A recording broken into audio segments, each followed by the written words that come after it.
Mon histoire s'est passée il y a quelques mois et j'ai 26 ans. J'étais dans l'aéroport de John Kennedy en New York avec 5 de mes amis. On était en train de partir en Floride pour qu'on passe notre vacances dans les maisons à côté de la plage. On est arrivé à un aéroport tôt et il nous en restait beaucoup de temps avant que notre avion décolle. D'un coup, je voulais aller aux toilettes. Quand je suis arrivé, j'étais choqué. Après que j'ai vu la longue file d'attente devant les toilettes, j'ai remarqué l'une des femmes de ménage et je lui ai demandé s'il y a des autres toilettes proches d'ici, sans une longue file d'attente. Elle a rigolé, il a dit « Je devrais pas te dire ça, mais je vais te le dire. Il y a des toilettes tout là-bas. » Elle pointait sa main sur les escaliers tout à gauche. J'ai remercié la femme parce qu'elle était très gentille. J'ai suivi les directions qu'elle m'a données. Et bien sûr, personne ne peut penser qu'il y a des toilettes derrière cette porte. Et c'est pour ça plus jamais personne n'ouvre cette porte. L'endroit était très petit et le chemin mène à une entrée très étroite. C'était très étroite que s'il y a 2 personnes et chaque personne veut passer à côté de l'autre, il faut que l'un de eux se colle au mur pour que l'autre passe devant lui. Et à la fin, j'ai direct trouvé la porte à la fin du chemin. Il était très lourd et c'était difficile de l'ouvrir. Et il n'y avait pas beaucoup de lumière là-bas.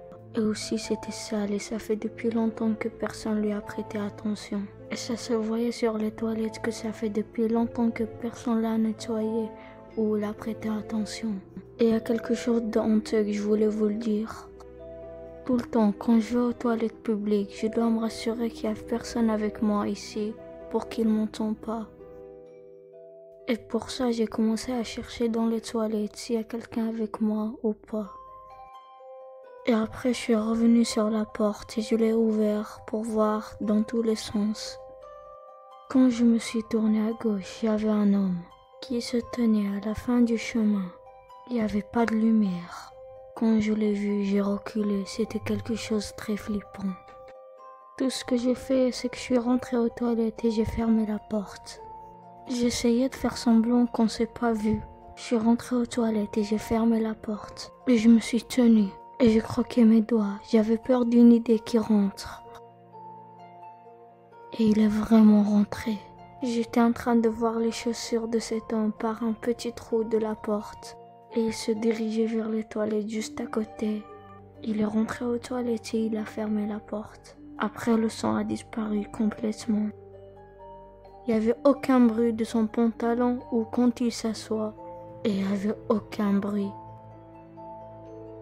Et après, j'ai décidé de sortir de là et aller dans les autres toilettes, même s'il y a une longue file d'attente. Je me suis dirigée vers la porte pour l'ouvrir. J'ai regardé en haut. J'ai vu la tête de cet homme en train de me regarder. J'allais avoir une crise cardiaque quand j'ai vu cet homme flippant. J'ai reculé et j'ai crié dans les toilettes. J'ai ouvert la porte et j'ai couru très vite. Et je suis sortie de la même route là où je suis venue. Et à la fin, j'ai réussi à sortir de là. Et après, je suis allée vers mes amis.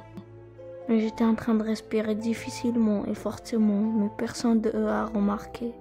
J'ai dit à aucun de mes amis ce qui s'est passé avec moi, parce que c'est honteux et je veux pas que mes amis se moquent de moi après. Et je sais que ce truc est débile.